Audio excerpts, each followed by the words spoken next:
السلام عليكم. موضوعنا maanta wuxuu ku saabsan yahay waa tuma dumar. Waxaa seexataa adiga oo go isku dadin markaas ayaad ka soo kacdaa adiga oo go wan ay noqon kartaa qofka kuwiisay talow hooyada walaasha xaaskaaga gabadhaada adiga oo daalan ayaa timaadaa baahina ku hayso waxaad la kulantaa cunto miiska kuu saaran oo si wanaagsan loo diyaarshay farxal biyo lacabo istiraasho dhammaan miiska cuntada ay kugu dhan yihiin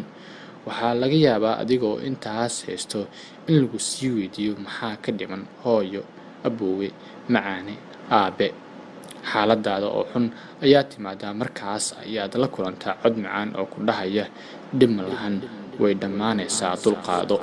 dhinaca kale haddaan u dhigo xaggooda iyada oo xaaladdu aysan ahayn caadi ay ku dhahaan waa caadi wax walba intaas munugu ayay ka ilaalinayaan dhaawacyo kala gedisan ayaa soo gaara markaas ayay dulqaadataa waxay gubataa iyada oo cuntadaada diyaarinayso haddana taas kama celiso in waqtiga xiga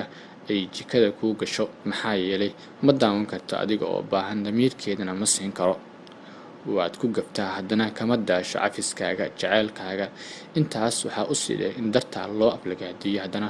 xushmad dulqaad iyo deganaan ayay muujisaa si wanaagga uu u sii socdo guriga ayay hagaajisaa carruurta ayay xanaanaysaa dharka ayay kuu dhaqdaa kuu feeraysaa intaas oo dhan waa farxad gelinta iyo hagaajinta noloshaada waxay korisaa carruurtaada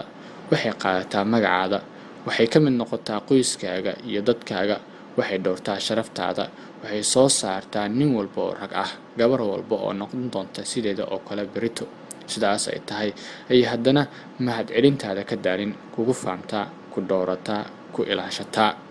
tani waa tayada dumarnimo haddana taas micnaheeda ma ahan qeexid qaas ah oo hal qof oo dumar ah ku socota dhammaan magaca dumar oo dhan ayaa sida ah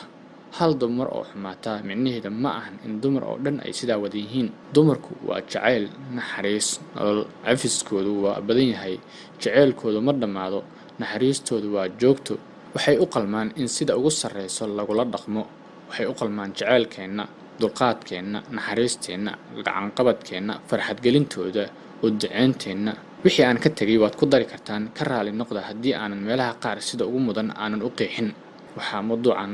soo qoray soona diyaariyey maxamed muuse oo aanu maxad gaar ah uga hayno ciddii ku cusub janalkeenna waxay dhihi karaan subscribe qaybta gambaleelka ayay sidoo kale taaban karaan si mawduucyo ka ballaaran intan aad u heshid mahadsanidin